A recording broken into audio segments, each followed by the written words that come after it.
Can you hear me, friend? I sure can. Good morning. Good morning, man. Hold on one second. I'm looking something up. I'm getting texts too. Okay. It's a busy morning already. Well, I've been on the phone all morning doing radio interviews, and then I got you, and then I got another Zoom right after you, and then I think I might be finished with this kind of thing for the day. And then That's a good thing. That's a good thing. I like your shirt. Thank you. Thank you. You know, I wore this shirt when I interviewed your buddy Tim Atwood, and I asked him, I was teasing him, and I said, you know, I know you've done a lot of shows in Nashville. Have you ever done any shows here? He said, yeah, about 8,500, you know. So we had a little laugh about that. So and I know you're catching up with him. I know you've done about 300. So, you know, boy. Yeah. Well, gee whiz, Tim, was a piano player for 30 years. Right. I think probably 30. So ain't no telling, man. Yeah. Yeah. All right. You ready for me? I'm ready. Awesome. I just want to take a quick second to introduce you to our future audience.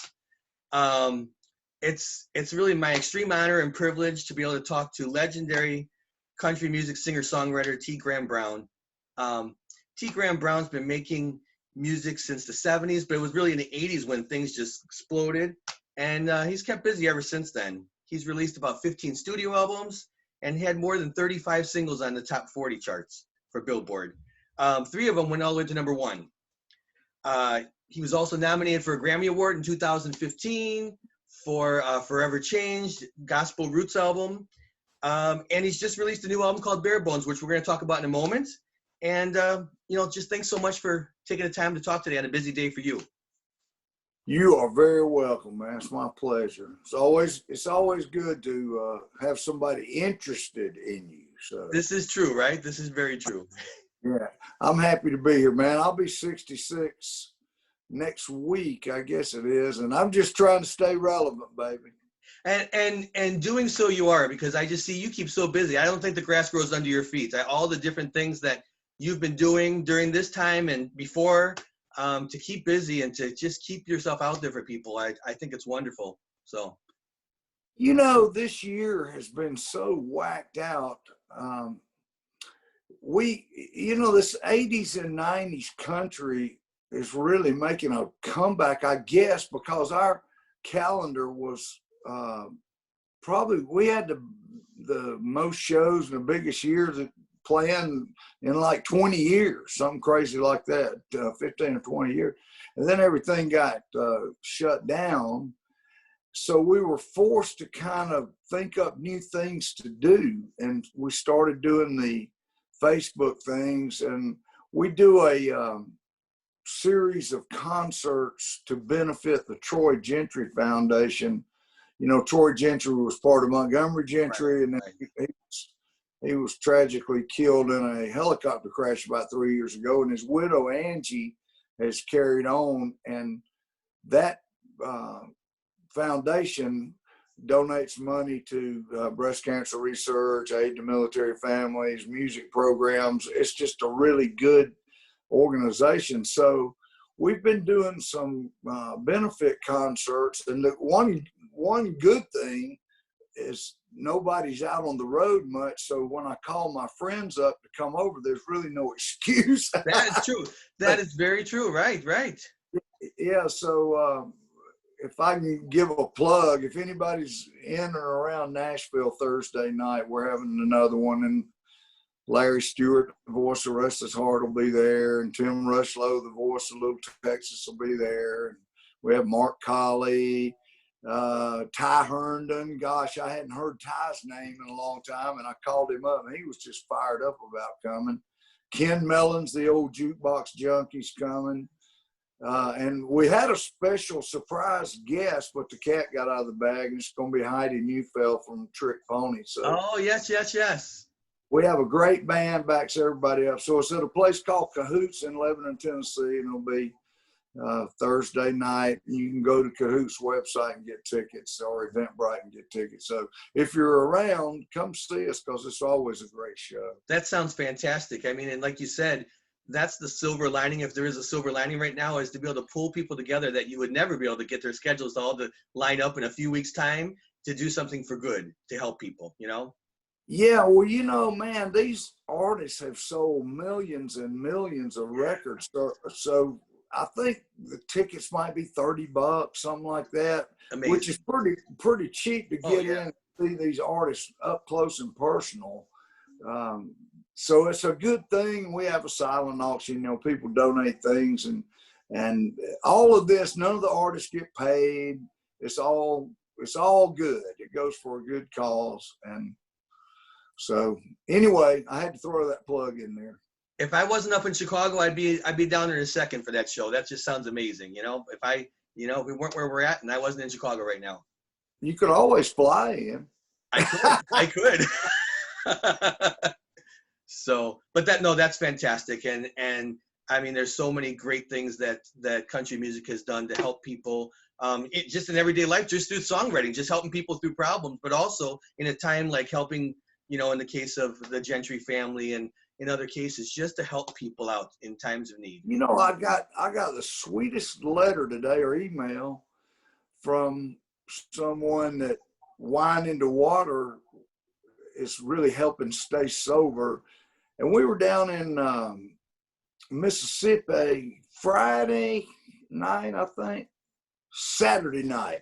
I went down there to make an appearance at a rehab place, and I sang Wine into Water, and I always end the shows with Wine into Water. For those of you who don't, or that are listening, Wine into Water is a song I wrote about my struggles with alcohol. And there's a thing down there called Hellfighters. This guy was a bad dude, man. I mean, he killed people, he raped, he stole, he beat people up for money. He was like an enforcer. And he went to a revival, and he changed, and he built this huge Harley place, and he takes recovering addicts and alcoholics in and teaches them how to work on Harleys and turn their lives around. It's called Hellfighters. Wow. It's a big place, and they had a big car show. There was about 4,000 people. So I always, at the end of the show, I tell people about my struggles and all. And somebody filmed it, and they used it for Sunday morning church in that place. So I had no idea somebody was filming it. And then I got another letter that's from a lady that was there and said she had 5 days sober, and that song really helped her. So that's, my wife Sheila and I have been together 42 years, and that's kind of like our little personal ministry, is to help people get sobered up and stay sober. So it was a special deal I got to do this weekend. So yeah, you were talking about songs, the power. Sometimes you can forget the power of a song, but the Wine into Water thing's so in my face all the time. Yes. And I hear from people every week, and it's just the sweetest thing. And it's all a God thing, and it really feels good when you have your name on a song. I was talking, now here's something strange. I wrote that song with a guy named Ted Hewitt and Bruce Birch, and they're both great songwriters. Ted's a great producer also. And we wrote this song like in 1994. It's been around a long time.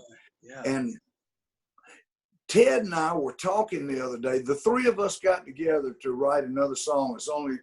It was the second song we'd ever written together. And we were sitting around the table, and Ted said, man, when we wrote Wine into Water, it's like I looked down and it was written. It was already on the paper. And I said, man, that happened. I said, that's the way it happened to me. And Bruce said, that's the way it happened to him. So it was really a weird thing. It's never happened before or since that the song was there, and none of us remember writing it. So it's really something. Songwriting can be very special. It's powerful. It's powerful when you think about that, because it's almost like the three of you were meant to get that message out to people. It helped you later on in life when you made a conversion in your life, and it's helped so many people since then. And at the time you were writing it, like you said, it wrote itself many, many years ago, but it's almost like you were meant to get that message out. And that wasn't the moment, but it was several years later that you were meant to get that out to people, and how many people you've helped since then. Well, it's just nice to be the conduit, you know. There's an old saying among the songwriters, I'm just glad I was holding the pencil that day. You know? 'Cause these songs come from above. It's not like, hey, man, it's a total gift, and you can't really take credit for it because God gives you the gift to do it. It's like singing, man. I can't really take credit for, you know, my singing, because it's a gift. I didn't do anything to go out and earn it or anything. It was just a gift. And, you know, people, everybody has a gift. God gives everybody a gift of some sort. Sometimes your gift might be just giving somebody a smile that needs a smile. So, you know, I really do believe everybody has a gift. Well, and the nice thing is, you know, you say, well, maybe it's not something that you did, but you did because you accepted the gift. You used the gift. Some people deny the gifts that they're given, and they feel like they're being pulled in a direction to do something, either even, you know, in music ministry by writing songs, or in helping people, or whatever it might be. We all have a calling in life, like you said, and to be open to it is half the thing, is, you know, and then he can do the rest. So, hey, man, putting out positive vibrations is what it's all about. absolutely. You never know. Like I said, if you can give somebody a smile, and it'll change their whole day. I mean, it has the ability to change their whole day. Sure I know does. I've been in bad moods sometimes, and somebody flashed me a smile, and I'm thinking, wow, I needed that. So there's a lot of ways to put out positive vibes. Absolutely. I want to kind of go back to the beginning of your career and just ask if there was like a specific moment that everything just catapulted. What was that turning moment? You were working on music with a couple bands in the 70s, and then in the 80s, everything just clicked into place. Can you point to like one specific moment when it happened? Maybe, you know? Well, I can't really pinpoint the moment that I wanted to start singing for a living. I started singing for a living in 1973, but we have this farm outside of Athens, Georgia, where the University of Georgia is. It's about 20 miles out in the country. And it's been in our family for 7 generations. My family, both sides of my family are farmers. I grew up in agriculture. A lot of people don't realize that. I grew up riding on a John Deere tractor, you know, plowing and you know, that kind of stuff. And helping my daddy. My daddy built a grain elevator, and boy, he kept us busy. But I'll tell you, I went to the University of Georgia, but I dropped out when I was a junior because there was nothing there that was helping me in my singing career.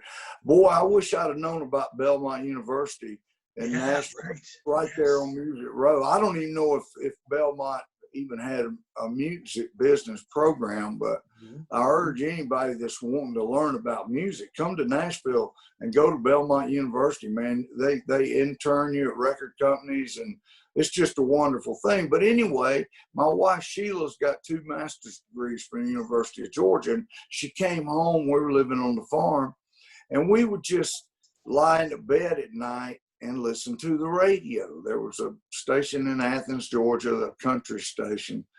And we moved to Nashville in 1982. And I can remember, it's funny because it's his birthday today, Lee Greenwood. Okay. When Ring on Her Finger, Time on Her Hands came out, and that song came on the radio that night, it just knocked me just for a loop. And I thought, if they're making this kind of music in Nashville, she'd been trying to get me to move to Nashville, and I was just scared to come out of my little comfort zone. But when I heard Lee Greenwood and knew they were making that kind of record in Nashville, I thought, okay, let's go. And so I've told Lee this, and he finds it hard to believe, but he was one of the reasons that finally just lit a fire under me, and it's great. Yeah, it is his birthday. I'd forgotten all about that. Yeah, I would say that was the moment that it finally pushed me to go.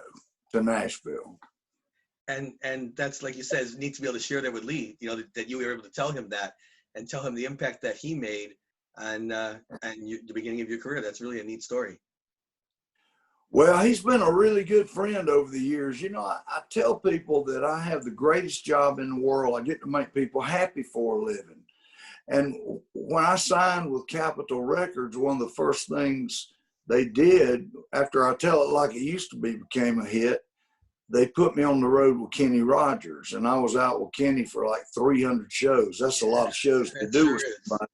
And that was when Kenny was like the biggest thing on the planet.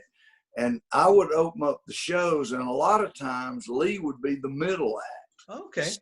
So I got to know him. That's the way I got to know him. And that would have been like 1987, maybe 86. So that's how long I've been knowing Lee.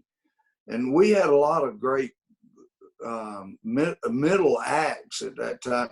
I mean, I got to work with Glenn Campbell. Reba was on a lot of those shows. Tanya Tucker. There were just a lot of good acts back then. I tell people that I came along at a great time. I came along at a time that I could work with all my heroes, and they actually liked me. I actually became friends with. I tell people I got to work with all the one-name people like Willie and Waylon, Yeah, right. Dolly and George and Tammy and Loretta and Conway and Reba and Dolly. You know, all these people that Merle that you know just by their first name. And I came along while they were all still living. Yes. And we're all still in fine form. And it was just a joy, man. I've had a wonderful career. I really have. And I thank God for it every day. I've never failed to thank God for it. And it's just been a lot of fun. When you were going through those times and you were brushing shoulders with people that you'd heard their music and you knew what legendary parts of the business of country music was, can you think of anybody that, like, really, just as you were getting started, one of the pioneers that inspired you with something they said, they gave you a bit of advice on the side of the stage, on the wing or something, or before you went out after a show, that has stayed with you because it really, you think about it a lot?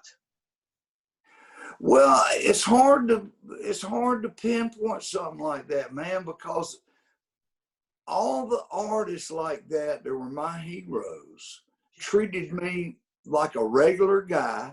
Mm-hmm. They treated me like a peer. They didn't look down their nose at me.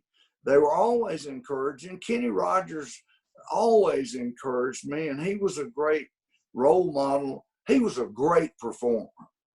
I mean, he could, and I'm talking about, we worked every major arena in North America, and he could take a 20,000 seat arena and have it in the palm of his hand, man. He was just good.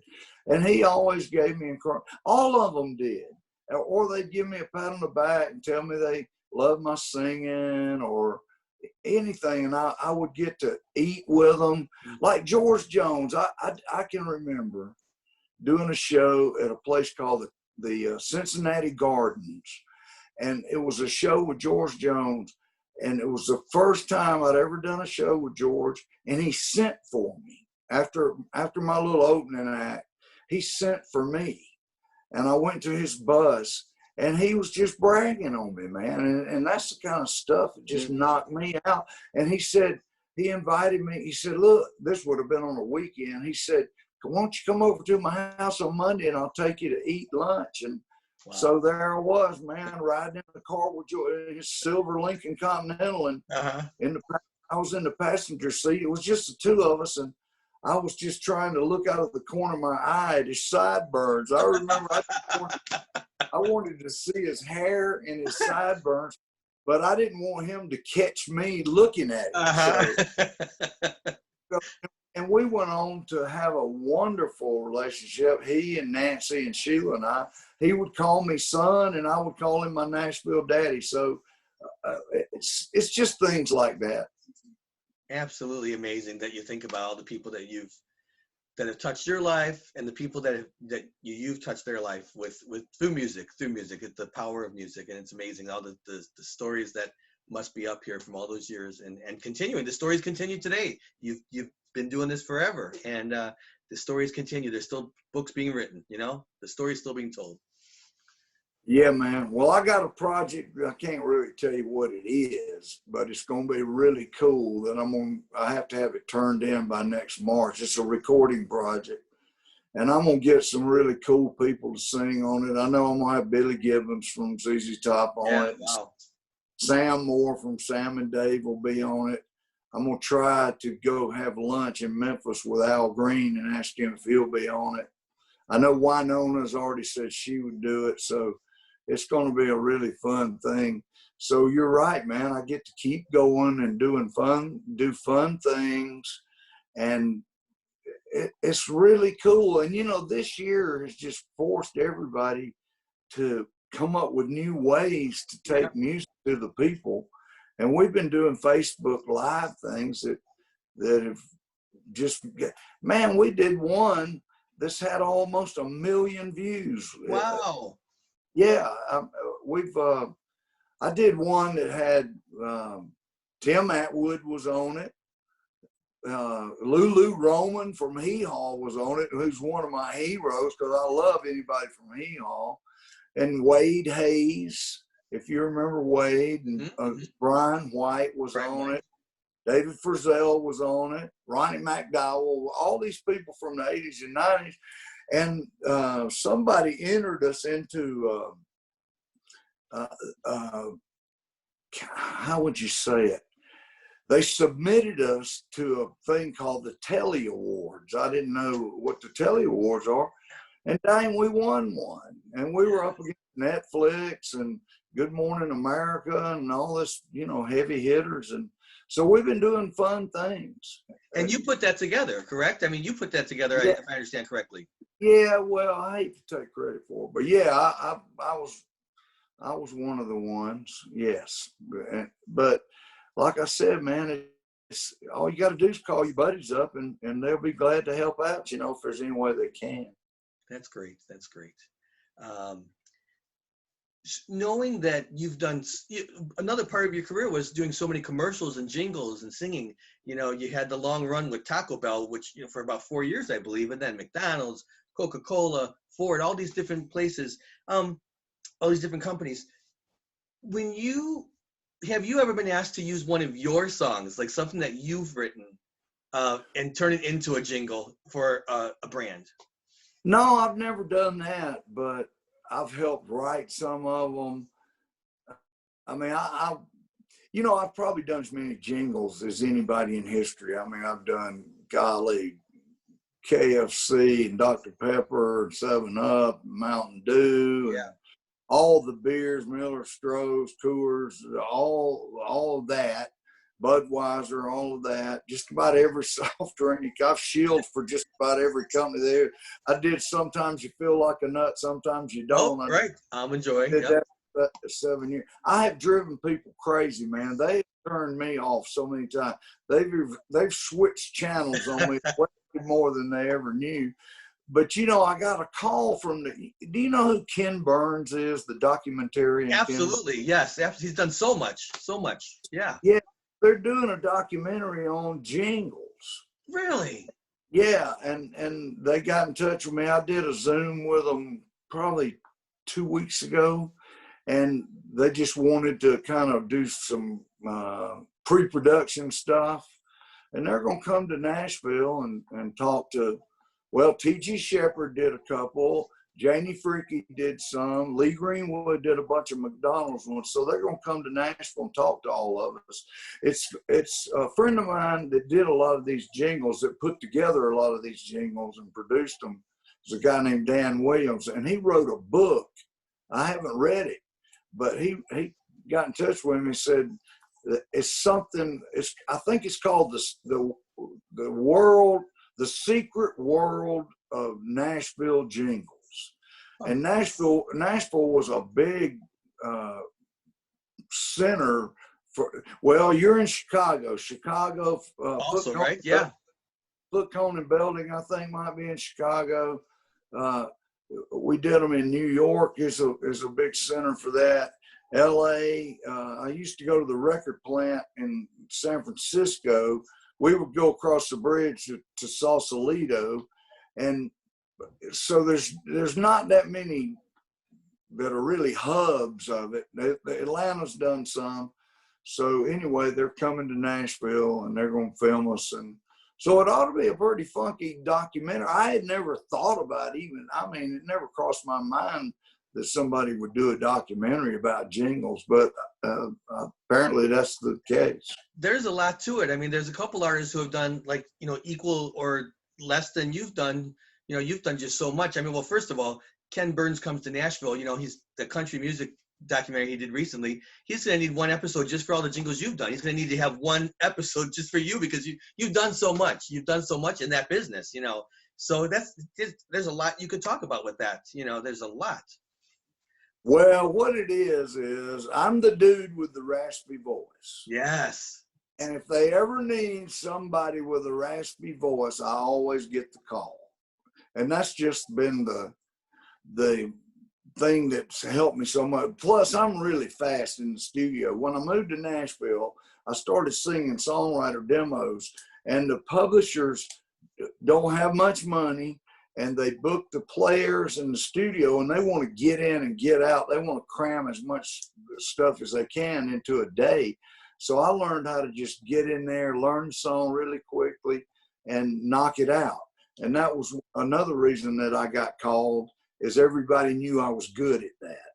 So, it's a combination of them liking your voice, you being able to save them some money in the studio. It all kind of dovetails. It's a great part. It's like a hidden part of the industry that something like the Ken Burns documentary will kind of expose as being something that's really important to the whole history of music, that this happens. It's not just by chance how they put it together. Well, man, and another thing, I've gotten this, I've a lot of opportunities. I'm presented with a lot of opportunities even now. I got a Sirius XM radio show on a channel called Prime Country, which is the 80s and 90s Channel country. 58, right? Channel 58. Yeah, Channel 58. And I came up with this concept of just playing. I have 6 guests per episode, and I play 2 songs each, and I go from concert to concert to concert. It's all live cuts. Mm-hmm. And so it's like taking people to 6 different concerts. So it's been a hit, and Sirius signed me up for another year. So I'm going to keep doing it. And I'm having fun, man. I really am. And Sheila and I are having more fun now than we've ever had. The pressure's off. We're not out there chasing a hit. We're not visiting radio stations every day. And we're at a good place. We're at a good place. Now, when you do that show and you record those episodes and those segments, is there anything that you've learned about yourself in the interview process, or any tricks that you've learned as to how to really connect? I mean, a lot of those people are your friends. They're people that you've worked with in the industry, so that probably helps to set it. But anything you've kind of tricks to interviewing? No, not really tricks. I just talk to them, like they are my friends, and we just have a conversation. It's easy. That kind of stuff is easy for me because I've been doing this stuff so long. Right. And you got to learn something. But you know what, man? I got to go because I got another Zoom call like in 2 minutes. Is that okay? Okay. Can I just wrap up with you a couple quick things? Then Bare Bones. Scott was saying I'm glad you brought that up, man. I forgot. Yeah, we had a new album come out on October the 9th. It's called Bare Bones. It's an acoustic record. I've been wanting to do one, and since we've been kind of locked up all year, I went in the studio and we did a guitar vocal of a lot of the hits. It's kind of like a acoustic greatest hits album, and I'm happy with the way it turned out. Yeah, I'm happy. I'm still rocking, man. There's so much going on with you in the YouTube channel, and playing for events, barbecues back, you know, doing things just to get out there and be doing music right now, and all the Yeah, things that you've done. we did a deal with Time Life Warner, and they have re-released a lot of our old albums, and it's on all streaming platforms. So yeah, man, I'm trying to keep up with the, you know, all the social media, all the stuff they're doing now. They didn't do it back when I was just coming up. So that's been a learning curve for me, but we're in there. We got people helping us out. Well, I thank you so much for you know, your time today, and I wish you the best of continued success into everything you're doing, your project next year, the Ken Burns project, the project with all these artists. Thank you so much for all that you've given to country music and for your time today. Well, God bless you. It's been a pleasure, and God bless the United States of America, and go Tennessee Titans, baby. There you go. Absolutely. Thank you so much. You're welcome. Thank you. Bye-bye. Bye-bye now.